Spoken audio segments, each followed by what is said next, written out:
Pozdrav drugari, dobrodošli na kanal Kuhaj i peci moju malu kuhinju. Danas pripremamo pileći file na vrlo zanimljiv način. Na kraju dobit ćete jako ukusno jelo i bit ćete 100% sigurni da je jelo pečeno. Dakle, da ne mislite da će ostati živo ovako ili onako. Mislim, ako je početna kuharca, jel, svi se mi nekada isprepadamo. Tako da što se tiče ove piletine, budite sigurni da će biti uspješan ručak. Idemo vidjeti šta nam treba od sastojaka da se bacimo na posao. Brzo za mnom! Kao što vidite, ne ide puno sastojaka, sve su domaći sastojci i nema mljevenog roga nosoroga, tako da sve ovo možete naći u svom frižideru, možda eventualno samo malo suhovine. Znači ja kupim ovako malo pakovanje da potrošim, jer ako kupim više onda jedem dokle ima. Dakle, piletinu, nakon što smo oprali, narezat ćemo kao da ćete je pohovati, dakle, na šnicle. S tim što ćemo je fino dobro izlupati čekićem. Piletinu ćemo samo malo nasoliti, nemojte pretjerivati, zato što ćemo praviti jedan fini premaz koji će također da bude slan. Samo malo da dok je nalupamo ona omekša. Ja to ovako u foliji ovoj prozirnoj, tako da ako ima na njoj viška vode da mi ne frca okolo. Pa malo zamijenimo strane. Pa opet,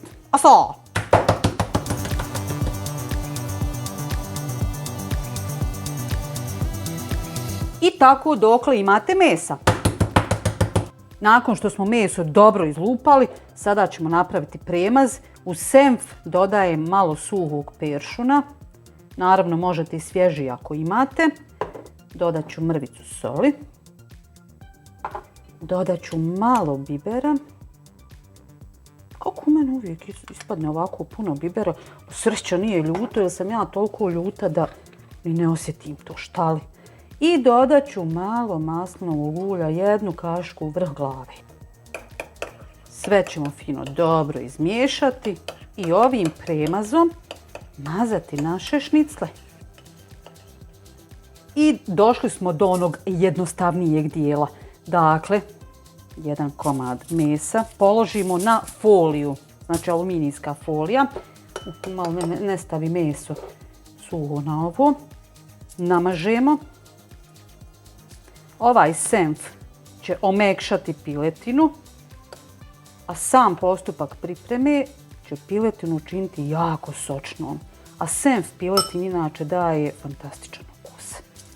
Evo ovako, možete staviti 2 komada, ali meni je ovo dovoljno. Sada ćemo fino zamotati.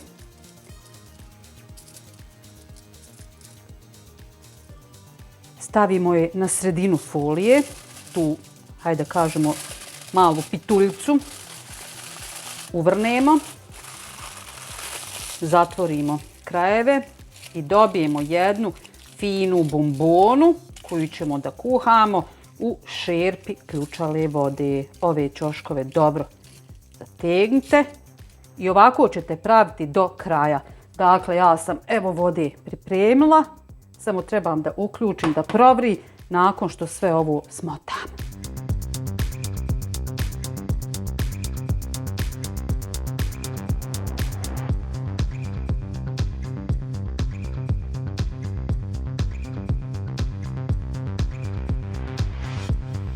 Sljedeći korak je kuhanje piletine, što isto tako vrlo kratko traje, nekih 4-5 minuta, nema potrebe duže.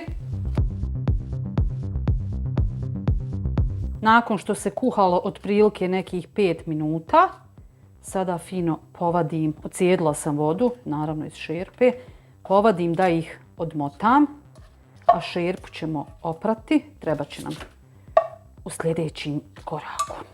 Dakle, šerpu smo, to jest tavu, oprali i sada ćemo bijeli luk da narežemo. Tu ćemo dodati maslinovog ulja.